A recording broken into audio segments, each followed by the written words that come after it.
நூற்றாண்டு கண்டிருக்கின்ற லோயோலா கல்லூரியுடைய பயணத்தில் இன்றைய நாள் இன்னும் ஒரு வரலாற்று சிறப்புமிக்க ஒரு மைல்கல்லாக இருந்திருக்கிறது.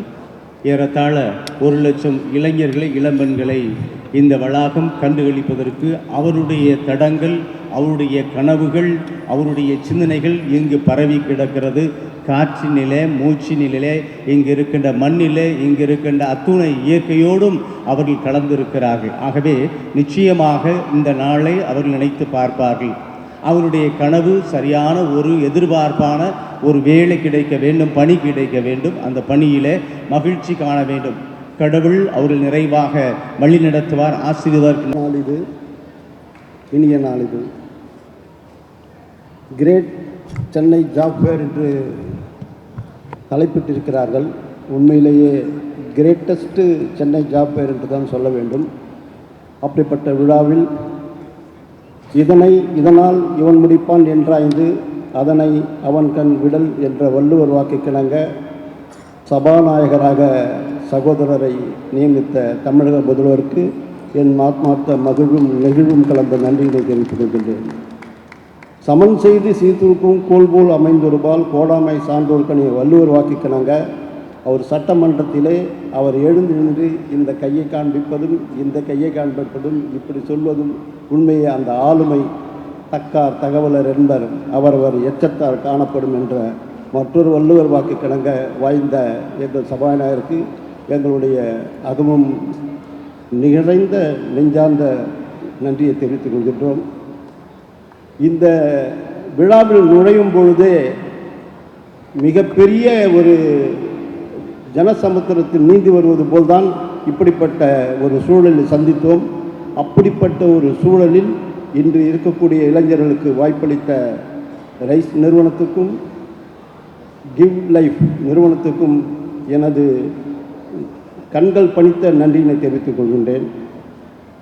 கஸ்பர் பற்றி சொல்லணும்னா இன்றைக்கெல்லாம் சொல்லினே போகலாம். அவர் மனதில் எதையும் மறைத்து வைத்ததே கிடையாது. மனதில் இருப்பதை வெளிப்படையாக பேசிக்கொள்வார். அதனால் அவர் எத்தனை வாழ்ப்புகளை இழந்திருக்கிறார், எத்தனை வாழ்ப்புகளை பெற்றிருக்கிறார் என்றால் என்னுடைய நட்பு அவருக்கு கவசமாக இருக்கும்.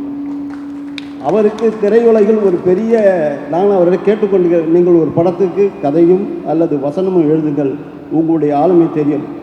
இசைக்கு அவர் அர்ப்பணித்த அர்ப்பணிப்பு திருவாசகத்துக்கு இளையராஜாவுக்கு கோடிக்கணக்கிலே செலவழித்து அந்த திருவாசகத்தை உருவாக்கிய அந்த நிகழ்வை எங்களால் என்றுமே மறக்க முடியாது. காலம் காலமாக நிலைத்து நிற்கக்கூடிய காவியமாக, ஓவியமாக நெஞ்சில் நிலைத்திருக்கக்கூடிய திருவாசை படைத்த ஒரு மிகப்பெரிய செம்மல். அவருக்கு என் நெஞ்சார்ந்த நன்றியினை தெரிவித்துக் கொள்கிறேன். அகிலா மேடத்தை பற்றி சொல்லணும்னா என் மீது அளவு கடந்த பிரியம் வைத்திருப்பவர். நான் எடுக்குகின்ற படங்கள் கண்டுகொண்டேன் பற்றி பெருமையாக பேசுவார். காக்கா காக்கா பற்றி பெருமையாக பேசுவார். அசுரனில் பற்றி வரும்போது வன்முறை அதிகமாக இருக்கிறது என்று சொல்லுவார். படத்தினுடைய கதையை வாங்கும் பொழுது அதில் சில உண்மைகளை சொல்ல வேண்டியது. அராஜகத்தை அழிப்பதற்கு கதாநாயகன் எடுக்கின்ற படிப்பதுதானே, அது தவிர அது திருத்துவதற்காகத்தானே தவிர மற்றபடி வன்முறையை தூண்டுவதற்காக அல்ல. அவர் எங்களோடு இப்படிப்பட்ட ஒரு எண்ணங்களை பதிய வைத்திருக்கிறார். அதை எங்கள் இயக்குனருக்கு சொல்லி அவருக்கும் நான் உங்களுடைய எண்ணங்களை நான் பதிய வைக்கிறேன்.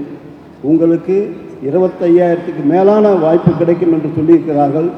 இன்னும் பல நூறு ஆயிரங்களை கடந்து இந்த நிறுவனம் மிக உயரிய இடத்தில், ரைஸ் என்று சொன்னால் நான் நினைப்பது உயர்வு, அந்த உயர்ந்து கொண்டே இருக்கும்.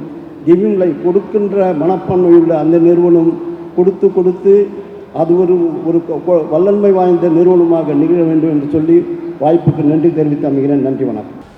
இங்கே நிகழ்ச்சி சிறப்பாக நடைபெறுவதற்கு காரணமாக இருக்கின்ற தி ரைஸ் அமைப்பின் சார்பிலும் கிவ் லைஃப் அமைப்பின் சார்பிலும் கலந்து கொண்டிருக்கிற நிர்வாக பொறுப்பில் இருக்கிற நண்பர்களே,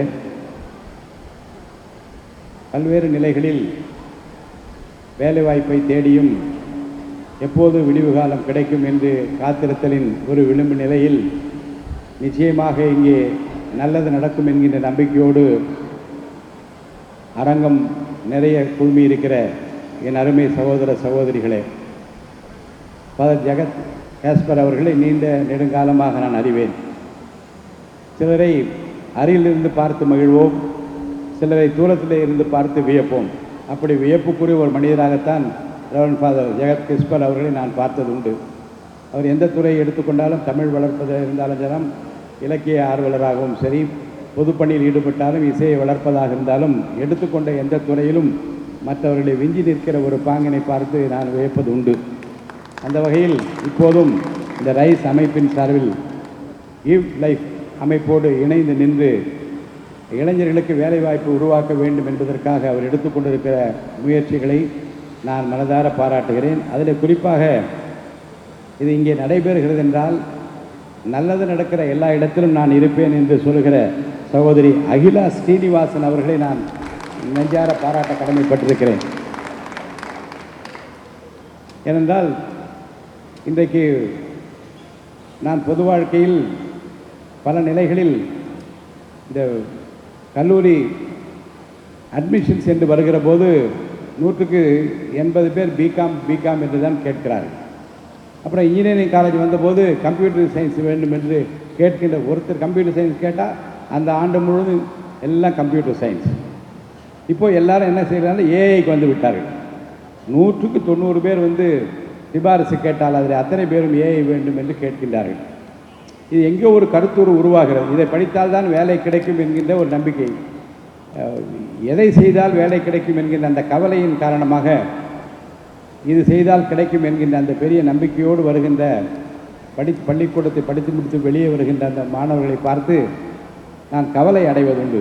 ஏனென்றால் இந்தியாவிலேயே அதிகமான பொறியியல் கல்லூரிகளை திறப்பதற்கு காரணமாக இருந்த புரட்சித் தலைவர் எம்ஜிஆர் அந்த காலத்தில் எந்த விதமான பிரதிபலனும் எதிர்பாராமல் விரும்புகின்றவர்கள் கேட்கின்ற அத்தனை பேருக்கும் பொறியியல் கல்லூரிகளை திறப்பதற்கெல்லாம் அடித்தளமிட்டவர் அவர்தான். அதற்கு பின்னாளில் பல கல்லூரிகளை தனியார்கள் நிறுவி அதன் மூலமாக பலருக்கு கல்வி அறிவை போதித்தாலும் கூட அந்த படிப்புக்கு ஏற்ற வேலை கிடைக்கவில்லை என்கின்ற அந்த வேதனை பெருகி நிற்பதை நான் கண்டு மனம் வருந்துவது உண்டு. ஒரு 6 மாதத்துக்கு முன்பாக கூட சென்னையில் இருக்கக்கூடிய ஒரு ரெஸ்டாரண்ட்டில் நான் மாலை உணவு அருந்துவதற்காக சென்றேன். அந்த என்ன வேண்டும் என்று எழுதுகிற அந்த ஊழியர் வந்தார். அவரை பார்த்தவுடன் நான் கேட்டேன், என்னப்பா படிச்சிருக்கேன் என்று கேட்டேன். அவர் சொன்னார், தயங்கினார். சும்மா சொல்லுப்பா என்ன படித்தேன். அவர் சொன்னார் பிஇ சிவில் என்று சொன்னார். எனக்கு ரொம்ப மனக்கவலையாகிவிட்டது. அப்புறம் அவர் எதில் உட்காருன்னா உட்கார மாட்டேன்னார். உட்காருப்பா நீ என் பக்கத்தில் உட்கார் என்று சொல்லி அவர் குடும்பம் எங்கே இருக்கிறது, என்ன நிலைமை இருக்கிறார், ஏன் இந்த வேலைக்கு வந்தார் என்றெல்லாம் கேட்கிற போது அவர் சொன்ன பதிலும் நான் கேட்ட கேள்விகளுக்கு அவர் சொன்ன விதமும் என் மனதை ரொம்ப கஷ்டப்படுத்தியது. காரணம் என்ன என்றால் இன்னும் கூட படிப்புக்கு ஏற்ற வேலை கிடைக்காமல் நம்மவர்கள் சிரமப்படுகிற நிலைமை இப்படி கல்விக்கூடங்கள் பெருகி கொண்டே போகிறது. இந்த படிப்பு படித்தால் வேலை கிடைக்க நம்பிக்கையிலே படிக்கின்றார்கள், ஆனால் வேலை கிடைக்கவில்லை என்ற வேதனை பெருகிற போது எங்கே இதற்கு தீர்வு கிடைக்கும் என்று நான் கவலைப்படுவது உண்டு. இந்த அரங்கம் என்னை அழைத்து வருகிற போது என்னுடைய நினைவுகளெல்லாம் பல விஞ்ஞானிகளை, அறிஞர் பெருமக்களை, பல தலைவர்களை உருவாக்கிய மேடை இது.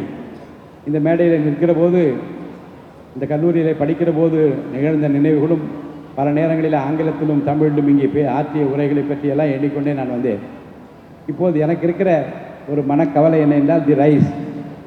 தமிழில் ஃபாதர் தமிழில் சொல்லுங்கள் என்ன என்று கேட்டேன். அப்போ நானாகவே சொன்னேன், எழுமி பிரகாசி உன் ஒளி வந்தது என்று லுசிட் லெக்ஸ் எக்ஸ்ட்ரா என்று லயோலா கல்லூரியுடைய மோட்டோ இருக்கிறது, அது வைத்துக் கொள்ளலாம் என்று நான் அவரிடம் சொன்னேன்.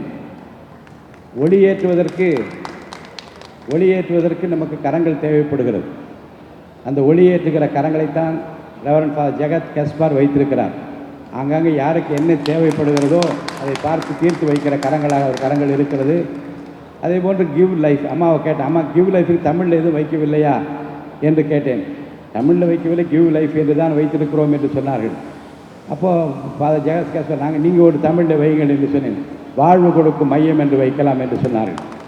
ஆக உங்களை எல்லாம் சொன்னார்கள், இங்கே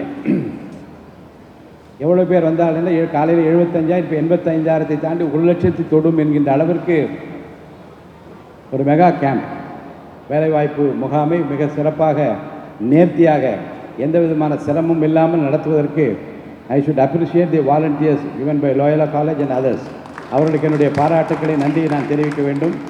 நம்முடைய ரெவரண்ட் ஃபாதர் பிரின்சிபல் மற்றும் அவரை சார்ந்திருக்கிற அனைத்து நிர்வாகிகளுக்கும் நான் நன்றி சொல்ல கடமைப்பட்டிருக்கிறேன். இப்போது புதிய அரசாங்கம் வந்திருக்கிறது. ஒரு புதிய அரசாங்கம், ஒரு புதிய நோக்கம், புதிய எழுச்சி, ஒரு அமைதி புரட்சி இருக்க வேண்டும் என்று மக்கள் விரும்பித்தான் ஒரு வாக்களித்திருக்கிறார்கள்.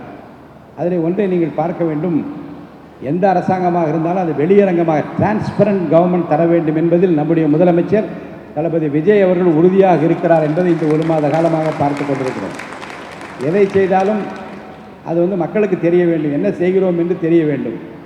அதே போன்று ஊழல் இல்லாத, லஞ்ச லாவண்யம் இல்லாத ஒரு அரசாங்கம் இருக்க வேண்டும் என்று அவர் விரும்புகிறார். அதை நடைமுறைப்படுத்துவதற்கு காரணமாகிறார். எங்களுடைய தேர்தல் அறிக்கையில் நீங்கள் பார்த்திருப்பீர்கள், படித்துவிட்டு வேலையில்லாதிருக்கிற இளைஞர்களுக்கு உத்தரவாதம் தருவதற்காக பட்டதாரிகளுக்கு இவ்வளவு தொகை அளிக்கப்படும் என்றும், டிப்ளமா படித்தவர்கள் இவ்வளவு தொகை அளிக்கும் என்றும் அவர் அறிவித்திருக்கிறார் என்றால் உங்களை பற்றி அவர் கவலைப்படுகிறார் என்று அர்த்தம். வேலையில்லாமல் சிரமப்படுகிற குடும்பங்களை பற்றி நினைக்கிற ஒரு முதலமைச்சர் இருக்கிறார் என்பதை நீங்கள் அறிந்து கொள்வதற்காக சொல்கிறேன். உள்ளபடியே நாளும் விரல் நுனியில் விவரங்களை வைத்துக்கொண்டு யாருக்கு என்ன செய்யலாம் என்று நினைத்து கொண்டிருக்கிற ஒரு முதலமைச்சரை நான் பெற்றிருப்பதில் மகிழ்ச்சி அடைய வேண்டும். உங்களை பொறுத்த வரைக்கும் ஒரு சின்ன சம்பவத்தை சொல்லி நான் முடிப்பது பொருத்தம் என்று கருதுகின்றேன். இந்த வேலைவாய்ப்புன்றெல்லாம் வேலைவாய்ப்பு அலுவலர்களில் எம்ப்ளாய்மெண்ட் எக்ஸ்சேஞ்சில் போய் பதிவு செய்ய வேண்டும். 83ஆம் ஆண்டு புரட்சித் தலைவர் எம்ஜிஆர் அவர் முதலமைச்சராக இருந்தபோது காஞ்சிபுரத்திலிருந்து நானும் அவரோடு நான் காரில் பயணிக்கிற ஒரு வாய்ப்பு கிடைத்தது. அப்போ நான் அவரிடம் பாராட்டினேன்.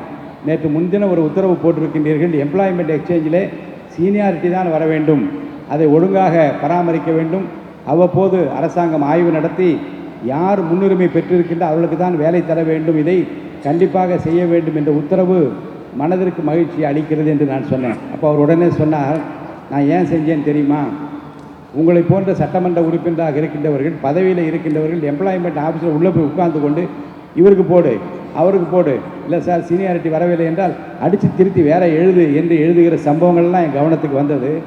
10 ஆண்டு காலமாக பதிவு செய்துவிட்டு ஒருவர் உட்கார்ந்திருப்பார், நீங்கள் எம்எல்ஏ ஆன உடனே உங்களுடைய அந்த பதவியை காட்டி உள்ளே புகுந்து அதை மாற்றி எழுது என்று நிர்பந்திக்கிற நிலைமைகள்லாம் என் கவனத்துக்கு வந்தது.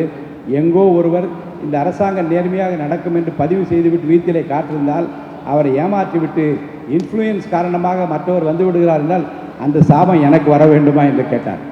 அந்த பழிபாவம் எனக்கு வர வேண்டும், அதே வார்த்தையை சொன்னார். அதற்காகத்தான் அந்த உத்தரவை நான் போட்டிருக்கிறேன் என்று புரட்சித் தலைவர் சொன்னது இங்கே உட்கார்ந்திருக்கிற போது நினைவுக்கு வந்து. காரணம் என்ன என்றால், ஆட்சி பொறுப்பில் இருக்கின்றவர்கள் தன்னலம் கருதாமல் யாருக்கு எதை செய்ய வேண்டும் என்று அவர் விரும்புகின்றால் அதற்கு எந்த தங்கு தடை இல்லாமல் அது போய் சேர வேண்டும் என்று விரும்ப வேண்டும். அப்படி தங்கு தடை இல்லாமல் உங்களை எல்லாம் வாழ்விப்பதற்காக, உங்கள் வாழ்விலை ஒளியேற்றுவதற்காக, நல்ல பாதையை காண்பிப்பதற்காக இப்போது உயிரோட்டமுள்ள கிவ் லைஃப் மூலமாக நம்முடைய சகோதரி அகிலா சீனிவாசன் அவர்கள் எடுத்திருக்கிற முயற்சி போல் இந்த அரசாங்கமும் விரைந்து நல்ல பணிகளை ஆற்ற இருக்கிறதற்கு நீங்கள் எல்லாம் உறுதுணையாக இருக்க வேண்டும் என்று நான் கேட்டுக்கொள்கிறேன்.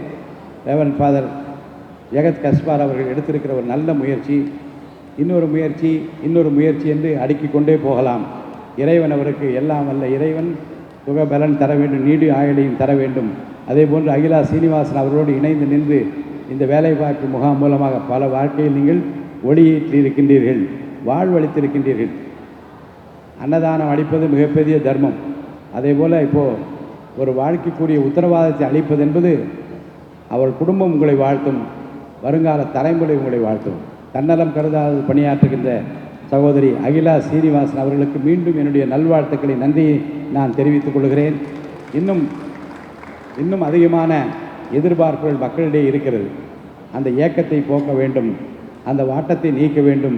அது உங்கள் இருவரால் முடியும் என்று நான் சொல்லி இந்த வாய்ப்பிற்கு வணங்கி மீண்டும் லயோலா கல்லூரி பிரின்சிபல் அவர்களுக்கும் அவரை சார்ந்திருக்கிற மற்ற நிர்வாகிகளுக்கும் என்னுடைய நெஞ்சார்ந்த நன்றியை, வணக்கத்தை கூறி விடைபெற்றுக் கொள்கிறேன். நன்றி, வணக்கம்.